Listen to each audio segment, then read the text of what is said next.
আসসালামু আলাইকুম।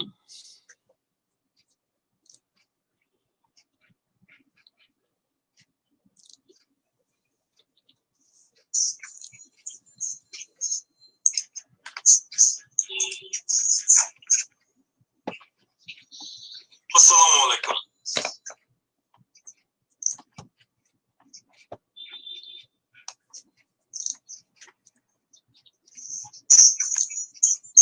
মোহাম্মদ মনির, ওয়ালাইকুম আসসালাম ওয়া রাহমাতুল্লাহ।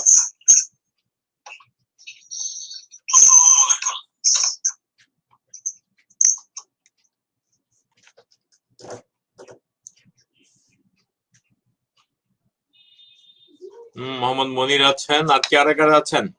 কারা কোথেকে ক্লাস করছেন, নাম সহ এবং কোন এলাকা থেকে ক্লাস করছেন সেটা সহ লিখে ফেলেন কমেন্ট বক্সে, একটু দেখি। আজকে আমাদের জব রিক্রুটমেন্ট টেস্টের ক্লাস, অ্যানালিটিক্যাল অ্যাবিলিটির ক্লাস। মুস্তফা কামাল জয়, ওয়ালাইকুম আসসালাম। শারমিন রহমান শামা, ওয়ালাইকুম আসসালাম।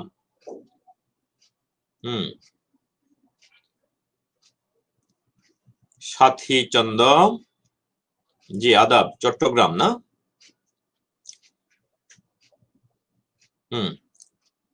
আর কারা কারা আছেন? সমী অধিকারী, চট্টগ্রাম থেকে। আদাব সমী। আর কারা কারা আছেন নামটা লিখে ফেলেন, নাম এবং এলাকা। মোহাম্মদ মনির, আপনি রংপুর থেকে।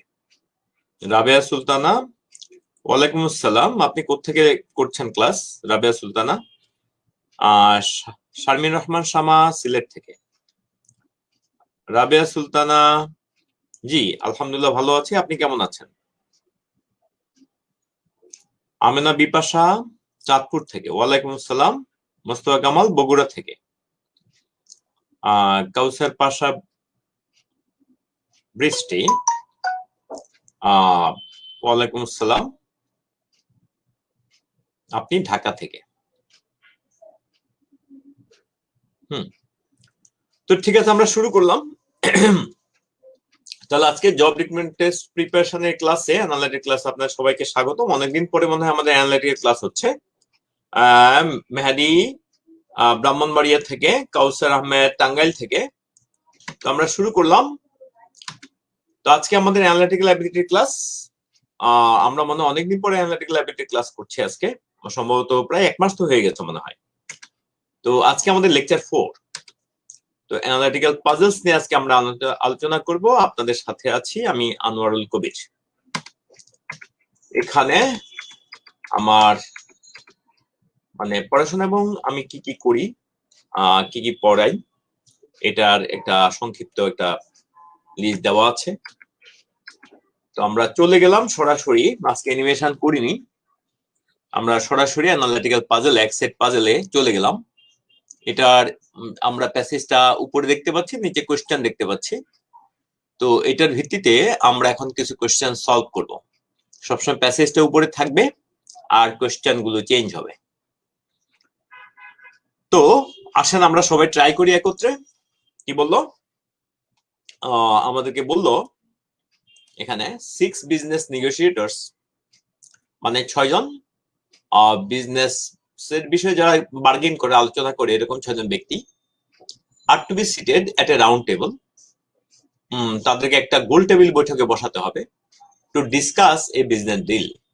একটা বিজনেস ডিলের মানে আমরা বলতে পারি ব্যবসায়িক চুক্তির সম্পর্কে ডিসকাস করার জন্য। There are exactly 6 chairs around the table. টেবিলের চারদিকে 6টা চেয়ার আছে। Each negotiator sits facing the center of the table and is directly opposite to a negotiator across the table.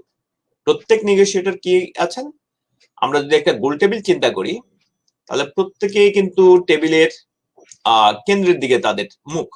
তাহলে 6 জন যেহেতু, তাহলে আমরা এরকম 6টা পজিশন চিন্তা করতে পারি।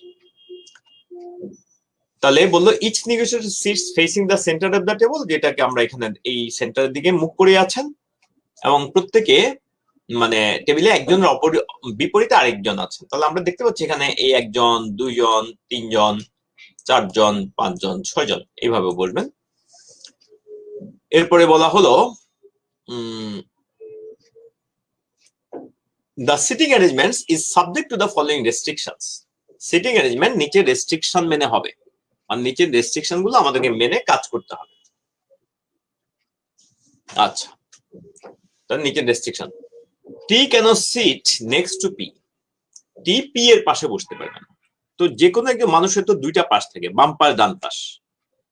তো আমরা টি কে পি এর পাশে বসাতে পারবো না, তার মানে হলো পি এর ডানে বা বাঁয়ে টি থাকবে না। তাহলে আমরা এটা এভাবে চিন্তা করব। ঠিক একইভাবে S cannot sit next to M.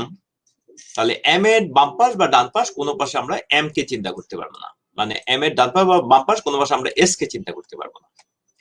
R must sit next to M. তাহলে নেক্সট টু মানে পাশে, এখানে নেক্সট টু মানে প্রত্যেকে, যত জায়গায় নেক্সট টু মানে পাশে, অ্যাডজেসেন্ট, অ্যাডজেসেন্ট। তাহলে জি কানিজ ফাতিমা, আছি, ভালো আছি, আপনি কেমন আছেন? তো R must sit next to M, তাহলে আর এম এর পাশে বসবে। তাহলে আর এম অথবা এম আর, এভাবে বসবে, এম আর এভাবে বসবে। তাহলে আমার মনে হয় তো আমরা এখানে একটা মানে অবস্থা পেয়ে গেছি। তাহলে টি পি এর পাশে বসবে, এস এম এর পাশে বসবে, এবং আর এম এর পাশে বসবে, এস এম এর পাশে বসবে না। তো এখন এই অবস্থা আমাদেরকে প্রশ্ন, এক নম্বর প্রশ্ন বলেছে R sit next to S on S এর রাইট সাইড। তো আমরা যদি এখানে বসাই, আর বসেছে এস এর ডান পাশে, তাহলে প্রশ্নটা হলো who must sit next to R on R right side. তাহলে আর এর ডান পাশে তাহলে কি বলবে? তাহলে দেখেন এখানে কন্ডিশন ছিল আর এর যে কোনো এক পাশে, বাম বা ডান, যে কোনো এক পাশে এম কে বসতে হবে।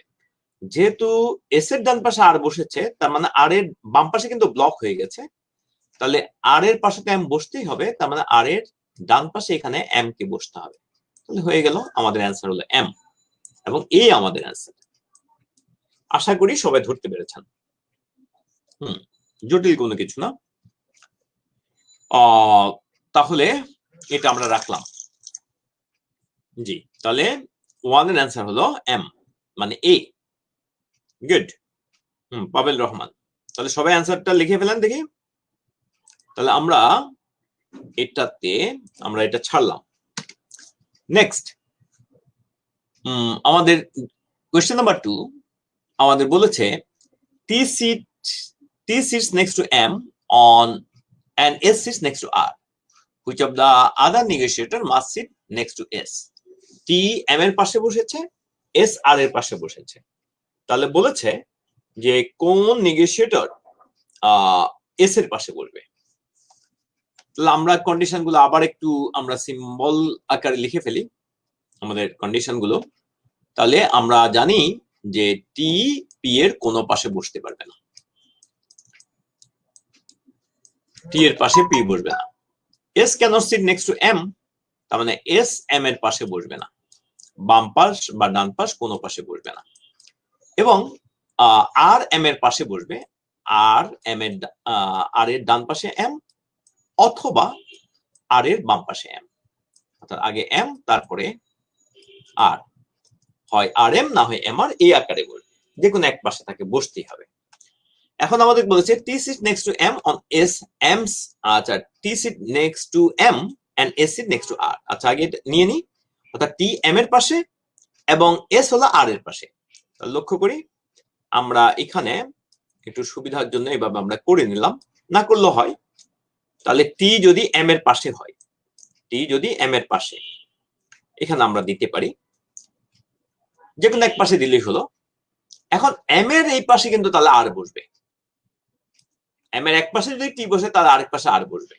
তাহলে এবার বলেছে যে S seats next to R, S বসবে আর এর পাশে, এস সিটস নেক্সট টু আর, তার মানে এখানে তাহলে এস বসবে।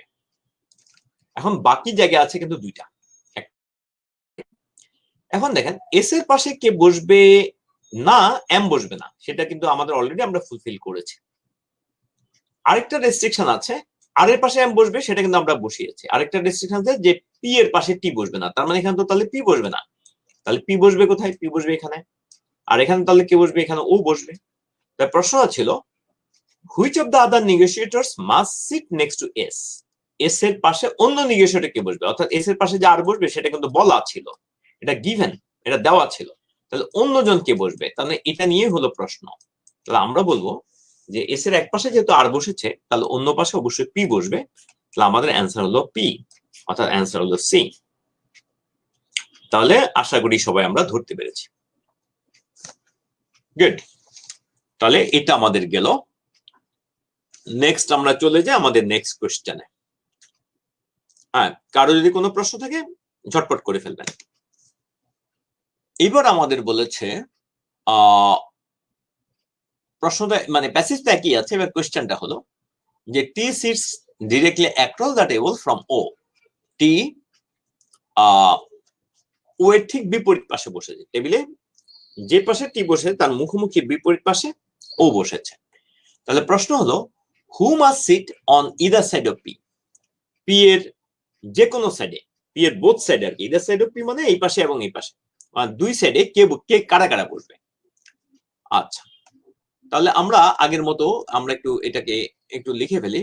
আমার তো পরীক্ষার সময় বারবার তো লিখতে হবে না, কিন্তু এখানে যেহেতু স্লাইড চেঞ্জ হচ্ছে আমাদের বারবার একটু লিখতে হচ্ছে।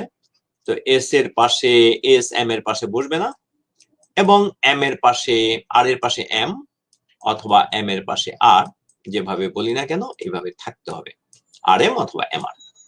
এখন বলেছে T see directly across the table from O. তাহলে আমরা যদি এটা একটু সাজাই তাহলে এরকম আর আসবে। তো এখানে যদি টি হয় তাহলে এখানে হলো ও।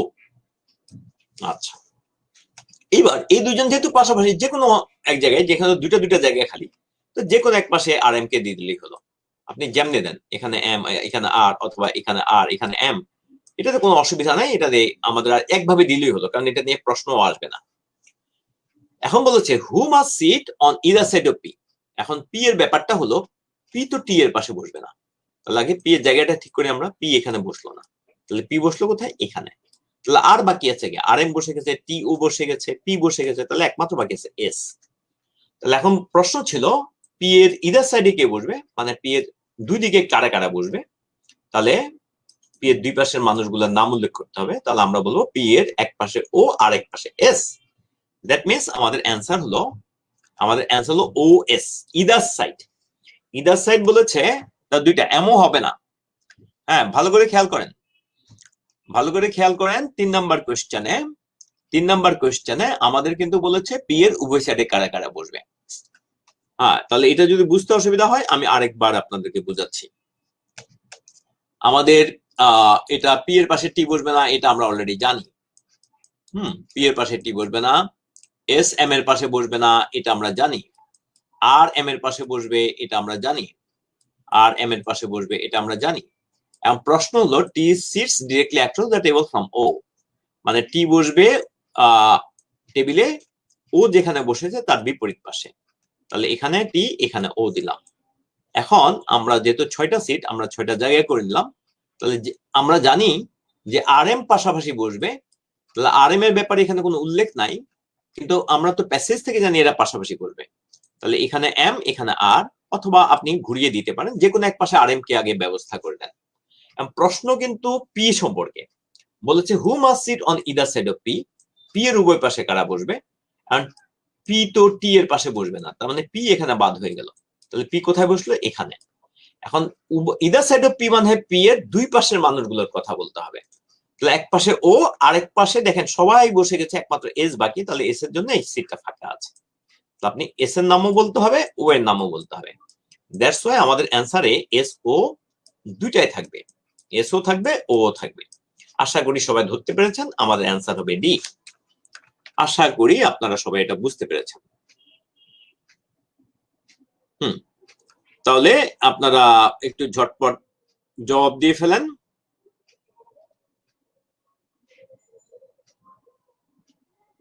সবাই বুঝতে পেরেছেন কিনা আমাকে একটু ঝটপট বললে, কার কোনো প্রশ্ন আছে কিনা একটু যদি ঝটপট বলতেন।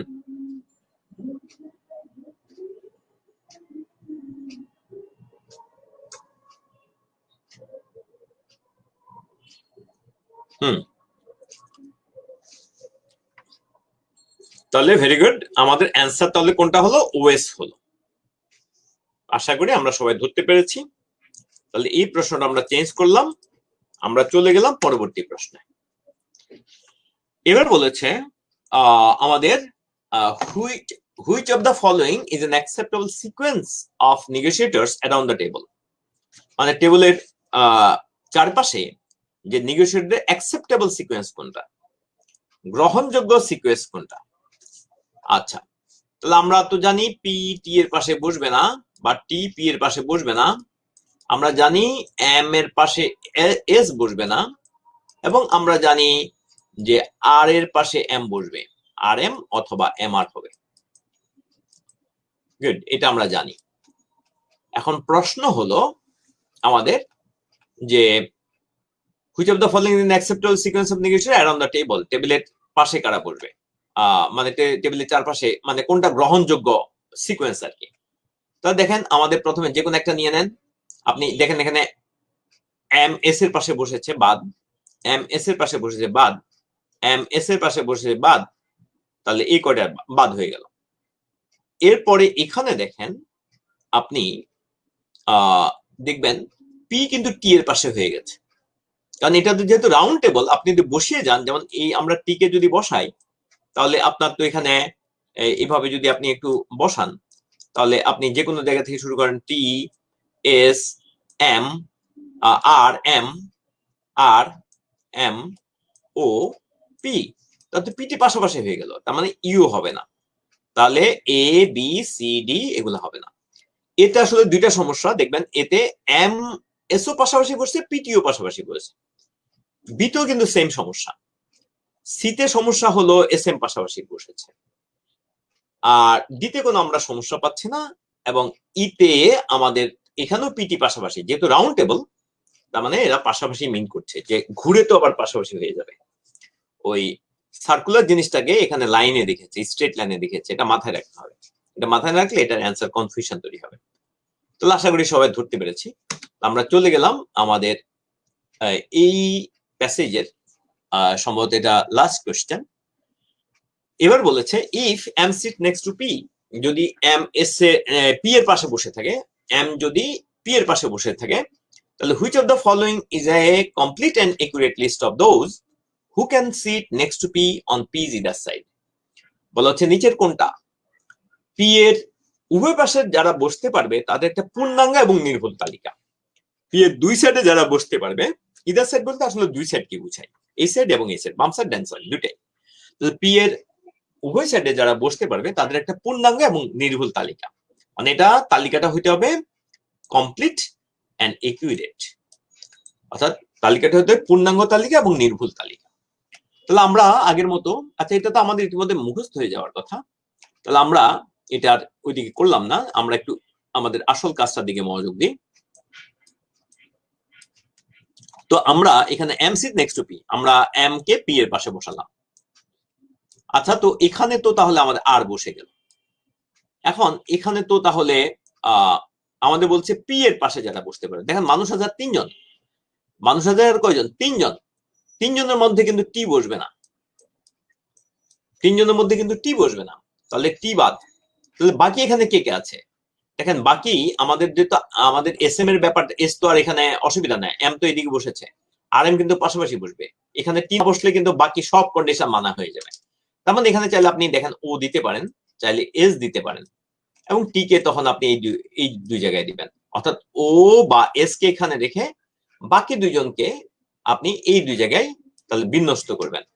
তাহলে আমাদের যেহেতু কমপ্লিট বলেছে, যার কারণে এ হলো না, এখানে কিন্তু কমপ্লিটের মধ্যে একটু বাড়তি হয়ে গেছে, কারণ কোন অবস্থাতে পি এর পাশে কিন্তু আর নাই, তাহলে আমরা এটাও বাদ দিলাম। এবং এখানে কিন্তু আমাদের অনেক বেশি ভুল, এখানেও কিন্তু আমরা দেখতে পাচ্ছি আর এবং টি এরা কিন্তু কোন অবস্থাতে পি এর পাশে না, তাহলে আমরা এটা নিতে পারছি না। আমাদের অ্যান্সার দেখেন ওএস, যেটা আমরা এখানে বের করে রেখেছি সেটা আমাদের অ্যান্সার হবে। সো কোশ্চেন 5 এর অ্যান্সার হলো তাহলে কোনটা বলেন তো? কোশ্চেন 5 এর অ্যান্সার হলো বি। আশা করি সবাই ধরতে পেরেছি। তাহলে এটা আমাদের এখানে গেল। আমরা এবার চলে যাই আমাদের পরবর্তী কোশ্চেন। আচ্ছা, পরবর্তী প্যাসেজে সবাই চলে আসি। সবাই একবার মনে মনে ভালো করে পড়ে নেন, একটু নিজেরা প্ল্যান করেন কিভাবে করা যায়, তারপর আমি শুরু করব। আগে আপনাদের প্ল্যানটা একটু মাথায় আনেন, তারপর আমরা শুরু করব।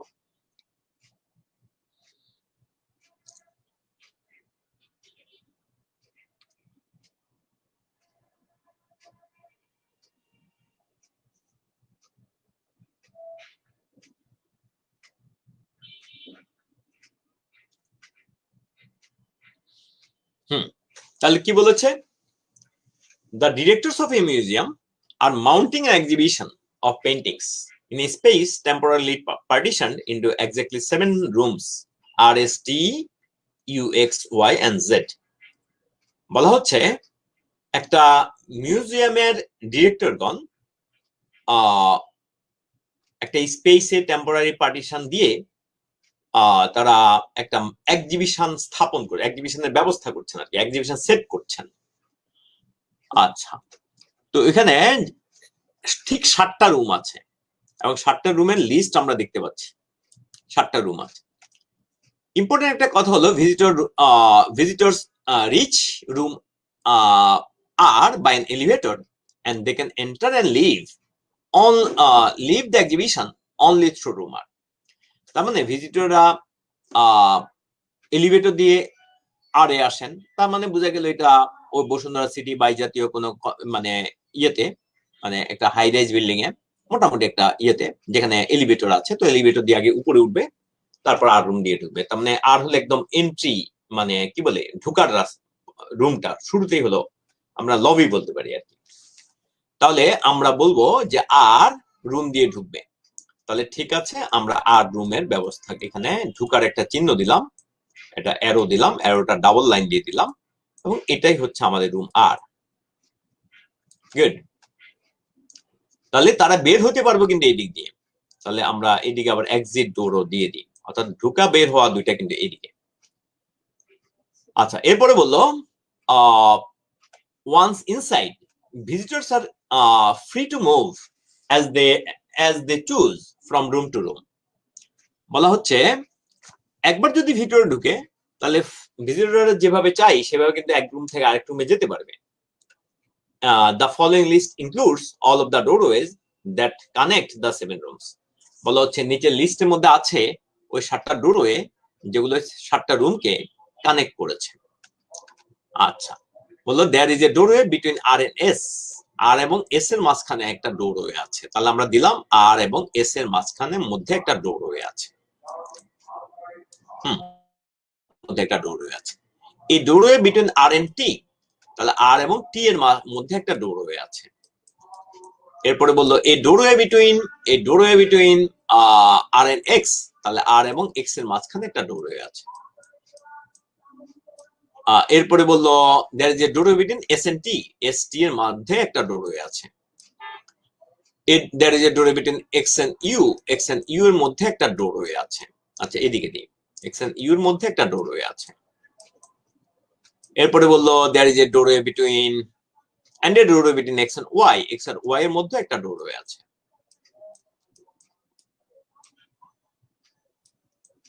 Y, there is a doorway between Y and Z, Y Z এর মধ্যে একটা ডোরওয়ে আছে।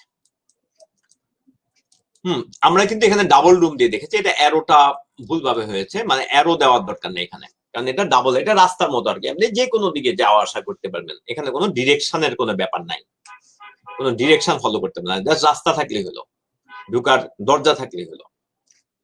আচ্ছা, এখন বললো which of the following rooms cannot be the third room of exhibition that any visitor enters. তাহলে থার্ড আমরা কোথায় গুনবো? আমরা ফার্স্ট কাকে ধরবো? অবশ্যই ফার্স্ট ধরবো আর কে। কেন আর কে ফার্স্ট রুম ধরতে হবে? কারণ আর দিয়ে ঢুকতে পারে, ঢুকার রুম তো একমাত্র আর, তাহলে আর থেকে গণনাটা শুরু করতে হবে। তাহলে এস কি আমাদের থার্ড হতে পারে? আমাদেরকে এস কি থার্ড হতে পারে? আমরা বলবো হ্যাঁ, আর টি, এভাবে যদি আর হয়ে যদি টি আসে তারপর টি হয়ে এসে যায় তাহলে অবশ্যই এস থার্ড হতে পারে। তাহলে আমাদের বলছে ক্যানট বি, তার কারণে এস অ্যান্সার না, তাহলে এটা আমরা কেটে দিলাম। এরপর টি কি আমাদের থার্ড হতে পারে? হ্যাঁ, হতে পারে। আর এস টি যদি হয়, আর প্রথমে আর তারপর এস তারপর টি, তাহলে আমাদের টি থার্ড হয়ে গেল, তাহলে হতে পারে, তাহলে এই জন্য এটাও বাদ। ইউ কি থার্ড হতে পারে? হ্যাঁ, আর রুমে ঢুকলাম, সেকেন্ড রুম হলো এক্স, তারপর যদি ইউ হয় হতে পারে, তাহলে এটা আমরা বাদ দিলাম।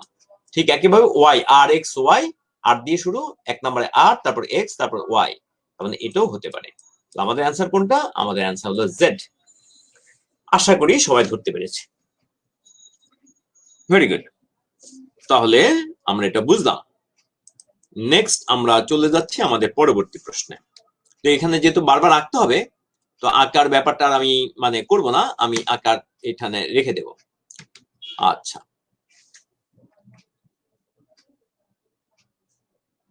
আচ্ছা, এখানে আমাদের বলেছে যে কোন রুমে মানে ঢুকার আগে আমরা যে একটু আঁকেছিলাম তার ভিত্তিতে করে ফেলি যে which of the following is a room that visitor must enter before entering U. আমরা যদি একটুখানি দেখি আর এর সাথে কিন্তু ইউটা এইভাবে কানেক্টেড ছিল, আমি বাকিটা আঁকছি না, এখানে এক্স তারপরে ইউ, তাহলে ইউতে ঢুকার আগে ইমিডিয়েটলি বিফোর কোনটা বলে নাই, ইউতে ঢুকার আগে কিন্তু আর এবং এক্স যে কোনোটা ঢুকতে হবে। তাহলে এখানে উত্তর হলো, এটা উত্তর হলো আর এন্ড এক্স, মানে যে কোনো একটা। তাহলে আমাদের মানে আর থাকলে অ্যান্সারে হবে, এক্স থাকলে অ্যান্সারে হবে।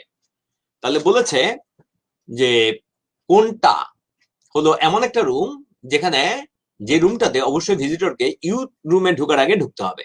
তাই ইউ রুমে ঢোকার আগে ঢুকতে হবে দুইটা রুমে, একটা হলো আর তো সবকিছু শুরুতেই আছে, আরটা বলা চেয়ে বরং এই জন্য অ্যান্সারে দেয়নি, যেহেতু এটা অলরেডি প্রশ্নেই মানে প্যাসেজের মধ্যে সরাসরি বলে দিয়েছে, তাহলে আর অ্যানালাইটিক্যাল অ্যাবিলিটি হলো না, বরং রিডিং হলো কিছুটা। তাহলে এই জন্য আমরা এখানে অ্যান্সারটা, এখানে ওরা আর দেয়নি, এক্স দিয়েছে, তাহলে আমরা অ্যান্সার এক্স করব। আশা করি সবাই ধরতে পেরেছেন। গুড, তাহলে এটা আমরা ছাড়লাম, আমরা চলে গেলাম পরবর্তী প্রশ্নে। কোয়েশ্চেন নাম্বার 8, আশা করি সবাই দেখতে পাচ্ছেন আগেরটার মতোই একইভাবে। এখন 8 নাম্বার কোয়েশ্চেনে কি বলা হয়েছে? বলা হয়েছে if one of the doorways between two exhibition rooms is to be closed off, দুইটা এক্সিবিশন রুমের মাঝখানে একটা দরজা যদি বন্ধ করতে হয়, yet all rooms are to remain accessible to visitors, এরপরেও যদি ভিজিটরদের কাছে সবগুলো রুম যদি অ্যাক্সেসিবল থাকতে হয়, প্রশ্ন হচ্ছে the closed off doorway can be a doorway allowing passage to which of the following rooms, ওই বন্ধকৃত দরজাটা কোন রুমের উপর দিয়ে ভিজিটরকে চলাচল করতে দিত। মানে যে কোনো একটা রুম কি করতে হবে, যে কোনো একটা মানে রুম না, যে কোনো একটা আমাদের কি যে কোনো একটা রুম আপনার একটা দরজা বন্ধ করতে হবে, মানে দুইটা এক্সিবিশন রুমের মধ্যে একটা দরজা বন্ধ করতে হবে। বলা হচ্ছে one of the doorways between two exhibition rooms is to be closed off. এরপরে কিন্তু গুরুত্বপূর্ণ কথা হলো সবগুলো রুম কিন্তু অ্যাক্সেসিবল থাকতে হবে, মানে প্রবেশযোগ্য থাকতে হবে, মানে দরজা বন্ধ করার পরে কোনো রুম যেন আবার ব্লক না হয়। তাহলে দেখেন এই দিকের কোনো দরজা কিন্তু আমরা বন্ধ করতে পারবো না, এই দিকের দরজা বন্ধ করতে পারবো না, তার মানে এই দিকের চিন্তা ভাবনা বাদ। তাহলে বন্ধ করতে হবে আমরা, হয় এটা বন্ধ করতে পারি, হয় এটা বন্ধ করতে পারি, না হয় এটা বন্ধ করতে পারি, না হয় এখানে, এই তিনটা দরজার মধ্যে যে কোনো একটা বন্ধ করলে হয়। অর্থাৎ আর এবং এস এর মাঝখানে দরজা বন্ধ করা যায়, এস এবং টি এর মাঝখানে দরজা বন্ধ করা যায়, এবং আর এবং টি এর দরজা বন্ধ করা যায়।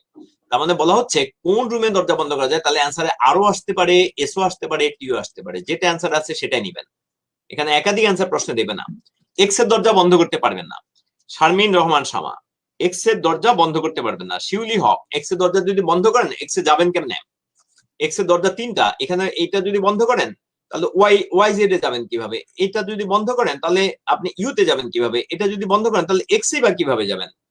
সুতরাং আমরা বলবো যে আর এর ডান পাশে আমাদের ছবিতে যেটা দেখতে পাচ্ছি সেটা কিন্তু হবে না, বরং আর এর বাম পাশে যারা আছে আর থেকে শুরু করে আর টি এর মাঝখানে দরজা অথবা এস টি এর মাঝখানে দরজা অথবা আর এস এর মাঝখানে দরজা বন্ধ করা যায়।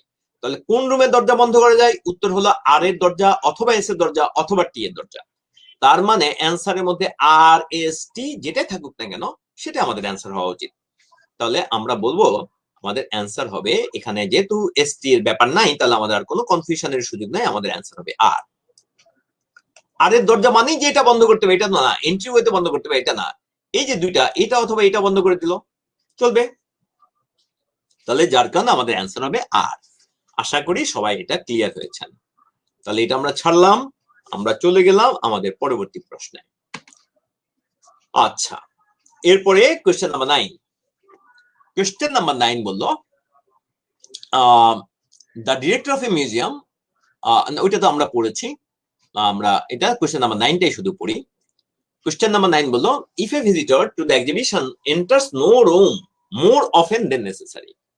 বলা হচ্ছে এক্সিবিশনের কোনো ভিজিটর কোন রুমে কিন্তু প্রয়োজনের চেয়ে বেশিবার ঢুকতে চান না। এক্সিবিশন একজন ভিজিটর কোন রুমে কিন্তু প্রয়োজনের চেয়ে বেশি রুমে ঢুকতে চান না। If a visitor to the exhibition enters no room more often than necessary to visit all of the rooms and then leaves the exhibition. তার মানে একজন ভিজিটর আসবেন, সবগুলো রুমে যাবেন, সবগুলো রুম ভিজিট করবেন, কিন্তু কোন রুমে যতবার মিনিমাম যতবার যাওয়া দরকার তার চেয়ে বেশি একবারও যাবেন না, এটা হলো শর্ত। তাহলে বলা হচ্ছে which of the following rooms must the visitor enter exactly twice? তাহলে কোন রুমে ভিজিটরকে দুইবার যেতে হবে, কোন রুমে ভিজিটরকে দুইবার যেতে হবে? না, এখানে দুইটা দরজা, হ্যাঁ, যে রুমের একাধিক দরজা আছে, যে রুমের একাধিক দরজা আছে, এক্স্যাক্টলি একাধিক দরজা কিন্তু এক্স এরও আছে, আপনি শুধু ওইভাবে বললে হবে না, একাধিক দরজা তো এক্স এরও আছে, ওয়াই এরও আছে, মানে যেখানে বিকল্প দরজা আছে, যেখানে বিকল্প রাস্তা আছে সেখানকে আপনি বন্ধ করতে পারেন। এর আগেরটার ব্যাপারে যেহেতু আপনাদের কমেন্ট বক্সে আপনারা কথা বলছেন, আমি ওই জন্য বলছি। তাহলে আমাদের প্রশ্ন হলো এখানে 9 নম্বরের প্রশ্ন হলো একজন ভিজিটর আসবেন, সবগুলো রুম 7টা রুমের সবগুলো রুম ভিজিট করবেন, এরপরে তিনি এক্সিবিশন ছেড়ে চলেও যাবেন, মানে এখানে আসা থেকে একবার চলে যাওয়া পর্যন্ত পুরোটার মধ্যে আমাদের হিসাব করতে হবে, এখানে তিনি চলেও যাবেন। এবং প্রশ্ন হচ্ছে কোন রুমে তাকে ঠিক দুইবার যেতে হবে, এটা হচ্ছে প্রশ্ন। আচ্ছা, তাহলে আমরা কি বলবো? আমরা বলবো, আমরা গুনি বিসমিল্লাহ করে। আর এ প্রথমে একবার গেল, তারপর এস এ একবার গেল, তারপর টি তে একবার গেল, আর এ আরেকবার গেল, এরপর এক্স এ গেল, তারপর ওয়াই তে গেল, তারপর জেড এ গেল, এবার আবার ওয়াই তে ফিরে আসলো কারণ চলে যাওয়ার পাল্লা, আবার এক্স এ গেল, তারপর দেখেন এবার ইউ তে যাবে, তারপর দেখেন এবার আবার এক্স এ ফিরে আসবে, তারপর দেখেন আর এ ফিরে আসবে, আপনি এরপরে আপনি চলে যাবে। তাহলে দেখেন আপনি পুরো টালি পেয়ে গেছেন। এখানে প্রান্তের রুম যেগুলো দেখতে পাচ্ছি, যেমন টি এস জেড, এগুলাতে যাবে টি এস জেড, এগুলো যাবে একবার করে, এগুলোতে একবার, একমাত্র দুইবার যাওয়ার মতো রুম আছে, এবং ইউ আছে এখানে, এই লিস্টে কিন্তু ইউ আছে, দুইবার যাওয়ার মতো রুম আছে একমাত্র ওয়াই তে যাবে ঠিক দুইবার, এবং এটাই আমাদের অ্যান্সার, এটাই আমাদের অ্যান্সার। আর হলো আমাদের এক্স এবং আর, এখানে কিন্তু তিনবার, এখানে কিন্তু তিনবার করে। তাহলে আশা করি আপনারা সবাই ধরতে পেরেছেন। তাহলে আমাদের যেহেতু বলেছে, প্রশ্ন ছিল which of the following rooms must the visitor enter exactly twice. হ্যাঁ, তাহলে কোন রুমে ভিজিটরকে ঠিক দুইবার যেতে হবে, দুইবার, এক্স্যাক্টলি দুইবার, তার মানে দুইবারের চেয়ে বেশিও না কমও না। তাহলে আমরা বলবো এরকম রুম হলো ওয়াই। আশা করি সবাই ধরতে পেরেছেন। আশা করি সবাই ধরতে পেরেছেন। হ্যাঁ, আমি কিন্তু সাথে সাথে ট্রান্সলেট করে দিচ্ছি মানে পড়ার সময়, এই জন্য আপনার যদি মনোযোগ থাকে তাহলে আশা করি আপনারা এটা মানে বুঝতে কোনো অসুবিধা হবে না। তো 9 নম্বরের প্রশ্নটা তাহলে আরেকবার বলি। প্রশ্ন হলো if a visitor to the exhibition enters no room more often than necessary to visit all of the rooms and then leaves the exhibition.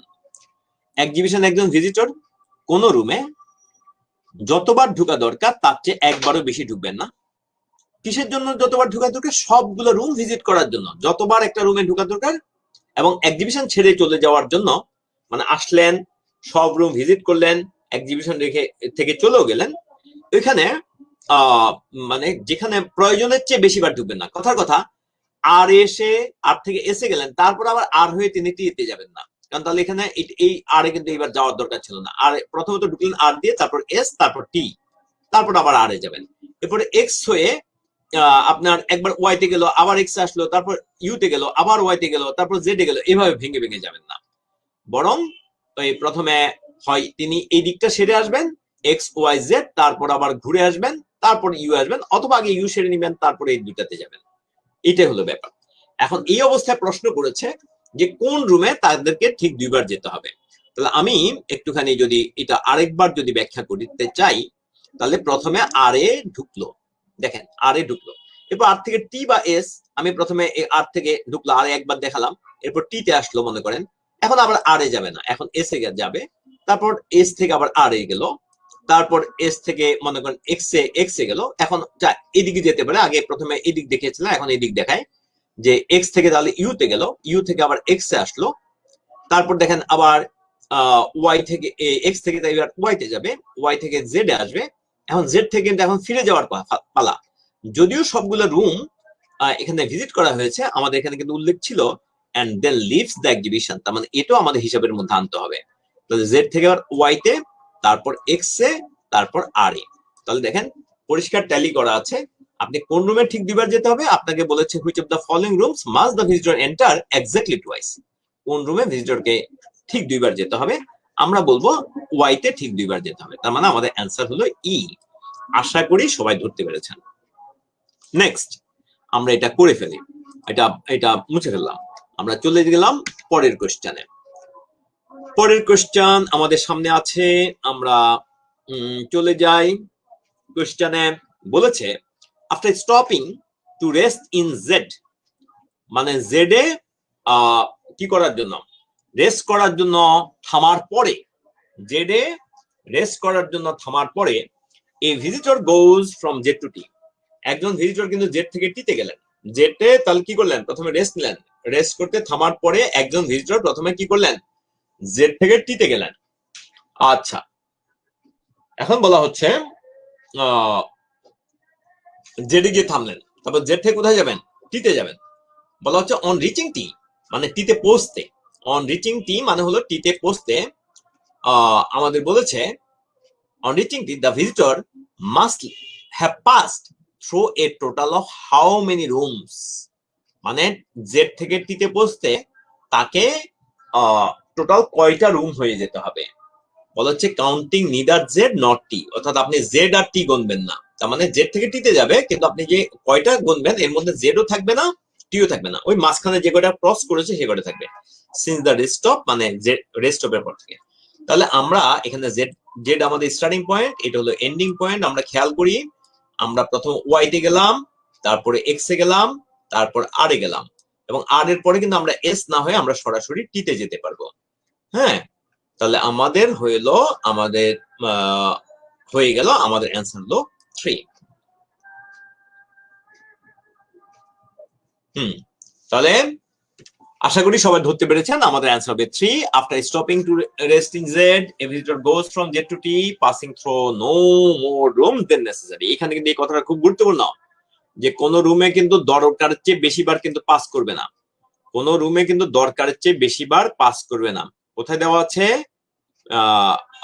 এখানে না দেওয়া আছে, এখানে passing through no more rooms than necessary, দরকারের চেয়ে বেশি কোন রুমে যাবে না, যে রুমে মানে জেড থেকে টি তে যাওয়ার জন্য ইউ তে যাওয়ার কোনো দরকার নেই বা এস এ যাওয়ার দরকার নেই, তাহলে যাবে না, এটা হলো ব্যাপার। তাহলে আশা করি সবাই ধরতে পেরেছি আমরা, তাহলে এটা আমরা বুঝতে পেরেছি। তাহলে আমরা চলে গেলাম আমাদের পরবর্তী প্রশ্নে। পরবর্তী প্রশ্ন কি, পরবর্তী প্রশ্ন হলো which of the following proposed new doorways would make it possible for a visitor,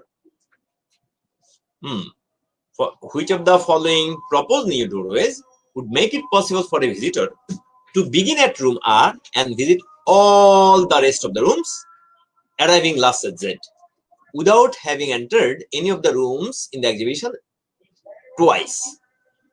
তার মানে আমাদের বললো, মানে একটা নতুন প্রস্তাবিত দরজা দিতে হবে, which of the following propose new ডোরওয়েজ, মানে এখানে যে যেগুলো আছে, যেমন আর থেকে ইউ একটা দরজার কথা বলছে, এস থেকে জেড, টি থেকে ইউ, মানে ইউ থেকে ওয়াই, তারপর হলো ইউ থেকে জেড, এগুলো এক একটা দরজার কথা বলছে। তাহলে এগুলা সবগুলো হলো প্রস্তাবনা, এর মধ্যে কোনটা এই জিনিসটাকে সম্ভব করবে যে একজন ভিজিটর আর দিয়ে শুরু করবে, সবগুলো রুম ভিজিট করবে, জেড এ সবার শেষে যাবে, এই প্রশ্নটা জেড এ কিন্তু সবার শেষে যাবে। হ্যাঁ, বলা হচ্ছে এই কাজটা করতে তাকে কিন্তু কোনো রুমে একাধিকবার যেতে হবে না, মানে সবগুলা রুম ভিজিট করার জন্য আর দিয়ে শুরু করে জেড দিয়ে শেষ করার জন্য তাকে কোনো রুমে একাধিকবার যেতে হবে না। তাহলে কোন দরজায় সম্ভব, এখন দেখেন আমরা একটু ট্রায়াল এন্ড এররে যদি চিন্তা করি, আপনি আর ইউর মধ্যে যদি রাস্তা দেন, মনে করেন আর ইউর মধ্যে একটা দরজা দিলেন, তাহলে আর ইউর মধ্যে দরজা দিলে অসুবিধা মানে হবে না, হবে না। কেন? কারণ আর থেকে টি হয়ে আর থেকে আর এ ঢুকলো, জেড এ তো সবার শেষে যাবে, তাহলে এদিকে আগে যাবে না। আর থেকে টি, তারপর এস, তারপর তো আরো ঢুকে গেল, তারপর ইউতে আসলো, তাহলে জেড এ যাওয়ার পথে তো আমাদের আর এ দুইবার হয়ে গেল, তো যার কারণে আর ইউর মধ্যে মাধ্যমে হবে না, তাহলে এটা বাদ। তাহলে এস জেড যদি দিই, তাহলে তো আমাদের সম্ভব কি? হ্যাঁ, সম্ভব হতে পারে, কিন্তু ব্যাপারটা হলো আমাদের তো ইউতে তাহলে লাস্ট হবে না, আমাদের ইউতে তো তাহলে লাস্ট হবে না। তাহলে আমরা এখানে যদি কোন এস জেড যদি দিয়ে যাই, এস জেড ফর এক্সাম্পল যদি দিই, তাহলে আর তারপর এস, তারপরে কিন্তু জেড হয়ে গেছে, এখনো কিন্তু ওয়াই এক্স ইউ বাকি আছে, ওয়াই এক্স ইউ কিন্তু বাকি থেকে যাচ্ছে, কিন্তু এখানে কথা ছিল অ্যারাইভিং লাস্টের জেড, জেডে কিন্তু সবার শেষে পৌঁছতে হবে। সো আমরা বলবো আমাদের অ্যান্সার তাহলে কোনোভাবেই এটাও হতে পারে না, তাহলে অ্যান্সার এ বি না। তাহলে এইবার আমরা চিন্তা করি, আমরা কিন্তু এটা দেখেও করতে পারি, আসলে বুদ্ধি থাকলে দেখেও করা যায়, এখনই সেটা আমরা দেখব। তাহলে এগুলো আমি মুছে দিলাম। এবার দেখেন টি ইউ যদি হয়, টি এবং ইউর মধ্যে যদি দরজা হয়ে যায়, তাহলে দেখেন ব্যাপারটা কি হয়, যে একজন যেটা আর দিয়ে আসলেন, মনে করেন আপনি গেটওয়েটা তাহলে এইদিকে চিন্তা করেন, আপনার তাহলে ভাবতে হয়তো সুবিধা হতে পারে। আর ইউ যদি হয়, তাহলে আমরা বলবো আর এ ঢুকলো এস, তারপর টি, তারপর ইউ, তারপর এক্স, তারপর ওয়াই, তারপর জেড, তার মানে আর এস টি, খেয়াল করেন টি এর পরে ইউ, তারপরে এক্স, তারপরে ওয়াই এবং তারপরে জেড। এবং প্রশ্নের যে কন্ডিশন ছিল আর থেকে শুরু করা এবং জেড দিয়ে শেষ করা, এটা কিন্তু ফুলফিল করেছে। তাহলে এই দরজাটা কিন্তু ছিল না, এই দরজাটা লাগবে, এই জন্যই আমাদের অ্যান্সার কিন্তু সি হবে। আশা করি সবাই ধরতে পেরেছি আমরা, আশা করি সবাই ধরতে পেরেছি। তাহলে এটা আমাদের গেল। আমরা এবার চলে যাই আমাদের পরবর্তী প্রশ্নে। পরবর্তী প্রশ্নে আমাদের দেখা যাচ্ছে অনেক কাজ আছে মনে হচ্ছে, তাহলে আমরা এবার একটু দেখি। আচ্ছা,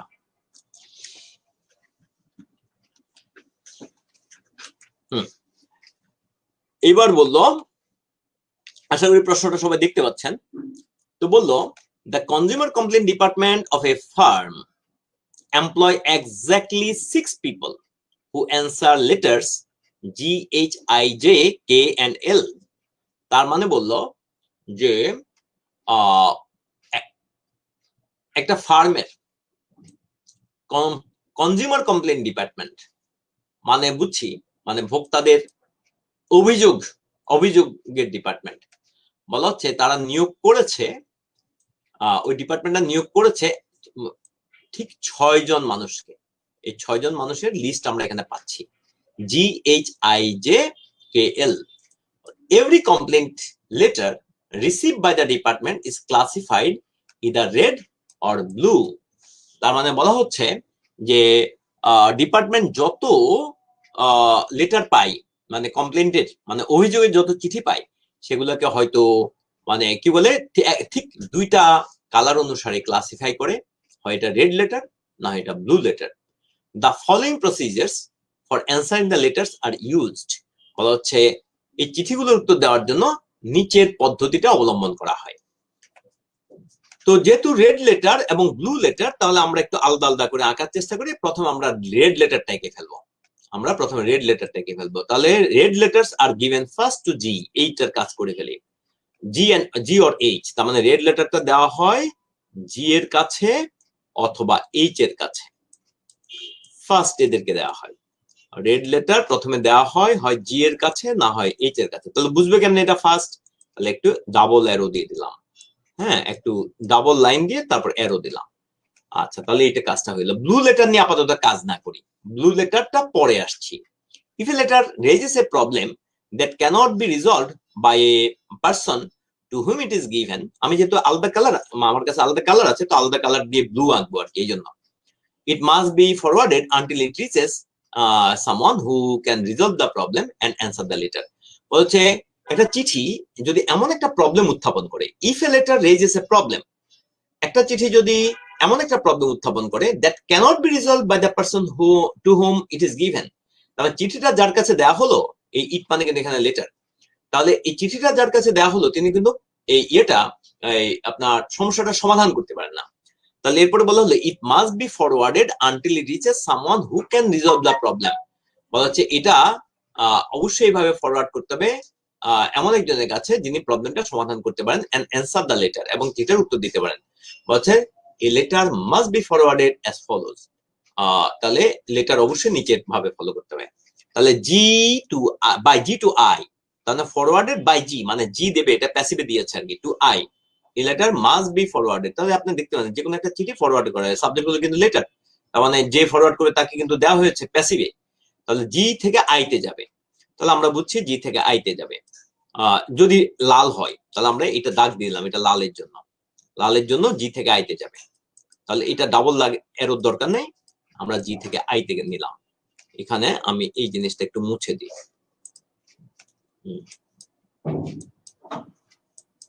হ্যাঁ, জি থেকে আইতে যাবে। আচ্ছা, এরপরে বললো বাকিটা কিন্তু ব্লুর জন্য এস থেকে কিন্তু জিতে যাবে, জিতেও যেতে পারে আইতেও যেতে পারে। তাহলে এস থেকে জিতেও যেতে পারে, এস থেকে কিন্তু আইতেও যেতে পারে। আচ্ছা, এটা কিন্তু আমরা এটা কিন্তু রেড লেটার, এটা এটা আপাতত আমাদের দাগ দিলাম না, কারণ এখানে কোনো কালারের কথা উল্লেখ করেনি, হয়তো ব্লুতে এটা লাগলেও লাগতে পারে, আমরা দেখব।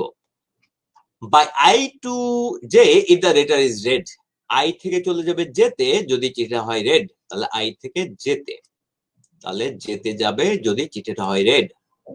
গুড। আর ব্লু হলে কি হবে সেটা আপাতত আমরা দেখলাম না।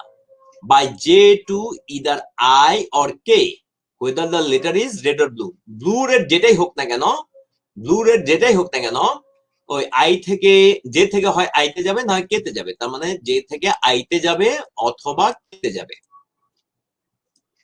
আচ্ছা, এরপরে বললো by K to L whether the letter is red or blue, মানে ব্লু রেড যেটাই হোক না কেন আমাদের কে থেকে কিন্তু সবসময় এলে যাবে। এরপরে বলেছে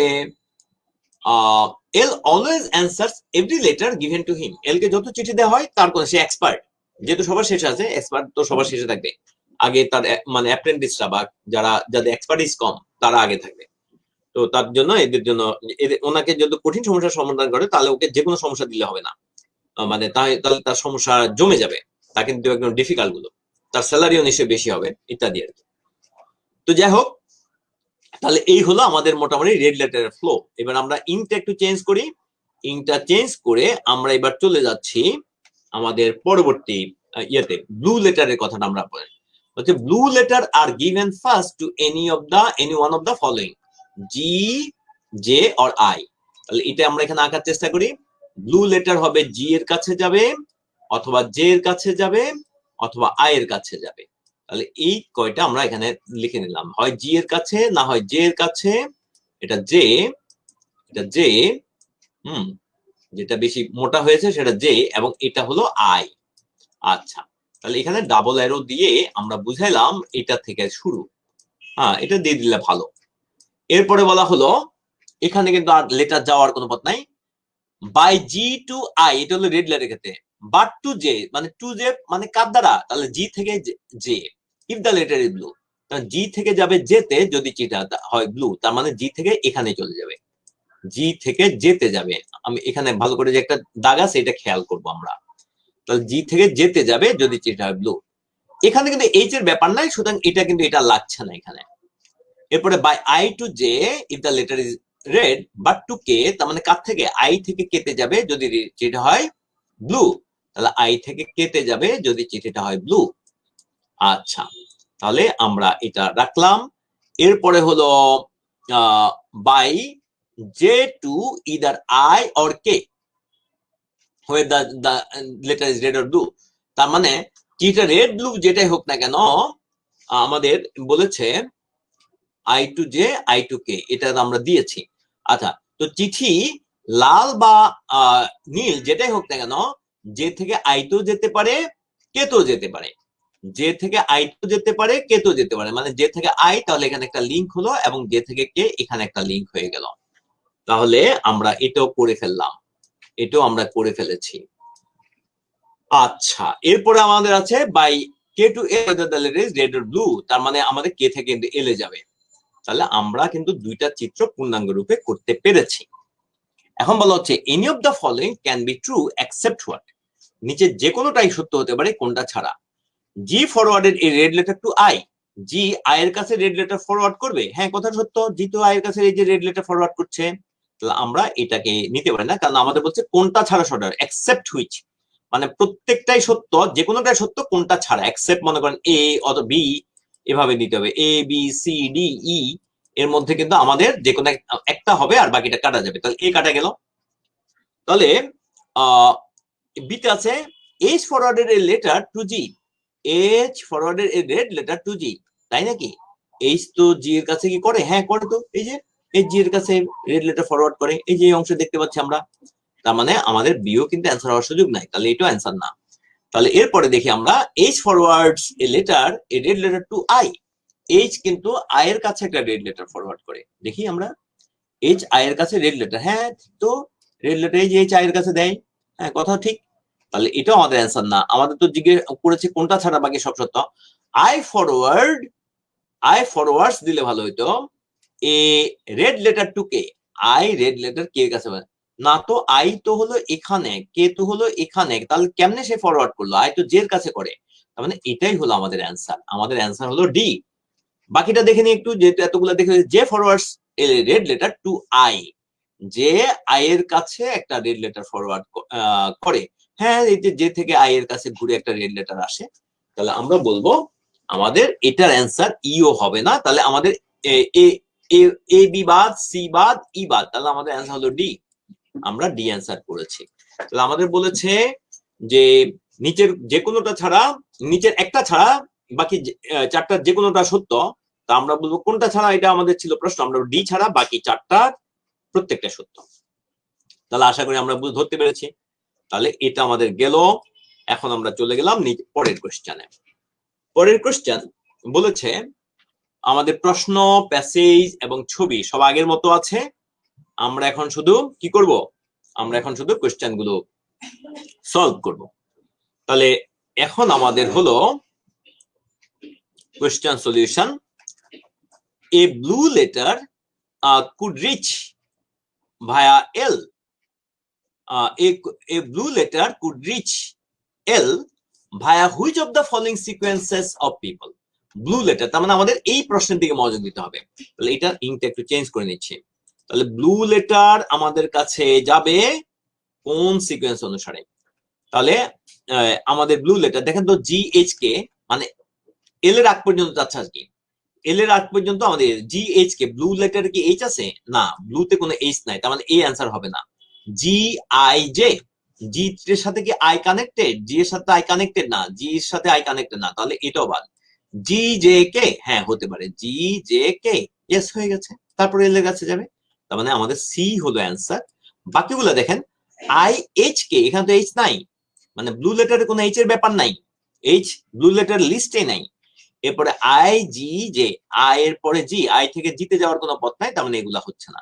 আমরা প্রত্যেকটা অ্যান্সারই চেক করলাম এখানে, যদিও এক্সাম হলে আপনি যদি ভালো প্রিপারেশন থাকে আপনি প্রত্যেকটা এভাবে চেক করার দরকার নেই, অ্যান্সার পেয়ে গেছে মানে পেয়ে গেছেন, হ্যাঁ, আর খন্দের কোনো অবকাশ নাই। অন্তত ম্যাথমেটিক্যাল ম্যাথ কোশ্চেনে এবং এই পাজলস কোশ্চেনে, রিডিং কম্প্রিহেনশন, ক্রিটিক্যাল রিজনিং এগুলোতে চেক করতে হয়, সামটাইমস মেন্টাল এবিলিটি এগুলোতে চেক করতে হয়। তো আমরা এই জন্য এটার আমাদের হয়ে গেছে, আমাদের অ্যান্সার তাহলে হবে সি। দেখেন জি জে কে এইখানে এইভাবে, এরপরে এল এইভাবে কিন্তু যাই, তাহলে এল এর আগ পর্যন্ত দিলে আমাদের হয়ে যাবে, এবং অ্যান্সার গুলো সেভাবে সাজিয়েছে। তো আশা করি আমরা সবাই ধরতে পেরেছি। তাহলে আমরা চলে গেলাম পরবর্তী ক্লাস, পরবর্তী কোশ্চেনে। এবার কোশ্চেন নাম্বার 14 আমাদেরকে বলেছে any letter that reaches L must have been previously given to. তাহলে এল এর কাছে যে চিঠিটা পৌঁছবে সেটা এল এর আগে কাকে দেওয়া হয়েছিল? আপনি দেখেন এল এর আগে অবশ্যই কে কে দেওয়া হয়েছিল, এল এর আগে কে কে দেওয়া হয়েছিল, ডান।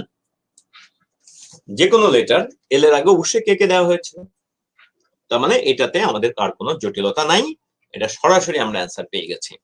আশা করি সবাই ধরতে পেরেছি। তাহলে এটুকু আমাদের থাকলো গেল, আমরা চলে গেলাম আমাদের পরবর্তী প্রশ্নে। কোয়েশ্চেন নাম্বার 15 হ্যাঁ, আমাদের প্যাসেজ এবং কোয়েশ্চেন সব আগের মতোই আছে। প্যাসেজ এবং কি বলে কন্ডিশন, এবং সে অনুসারে আমাদের ফিগার মানে ম্যাপ সেটা আগের মতোই আছে। এবং প্রশ্নটা শুধু চেঞ্জ হয়েছে। আমাদের বলেছে which of the following could be given to each of the 6 members of the consumer complain department in turn. বলছে নিচের কোনটা কনজিউমার কমপ্লেইন ডিপার্টমেন্টের সবাইকে দেওয়া যাবে। কয়জন মানুষ জানো? 6 জন মানুষ। তো দেখেন এখানে কিন্তু 6 জন নাই, এখানে আছে 5 জন। সো এটা কিন্তু আর যাই হোক ব্লুর ব্যাপারে না, তাহলে ব্লু লেটার এগুলা বাদ চলে গেল। মানে ব্লুতে কিন্তু 6 জন মানুষই নেই, আপনি দিবেন কেমনে? ব্লুতে কিন্তু 6 জন মানুষই নেই, তার মানে আপনার চেক করতে হবে কিন্তু এ আর বি।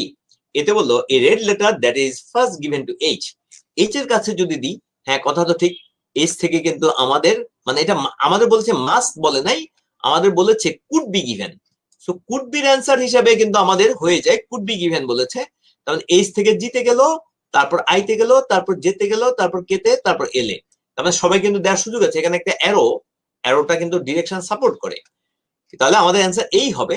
দেখেন বি কেন হল না? A red letter that is first given to G. G কে দিলে কিন্তু এইচ এর কাছে আর যাওয়ার সুযোগ নেই, কারণ জি থেকে এইচ এর দিকে কোনোভাবেই যাওয়ার সুযোগ নেই।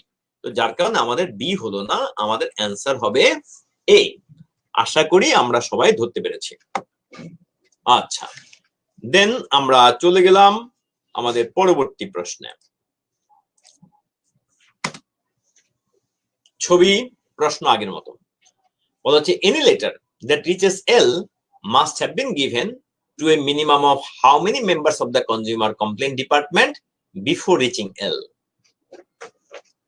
Any letter, যে কোনো লেটার that reaches L, যেটা L এর কাছে পৌঁছবে, must have been given to মানে অবশ্যই দেয়া হয়েছে বা মানে মানে দিতে হবে to a minimum of how many members of consumer complaint department before reaching L.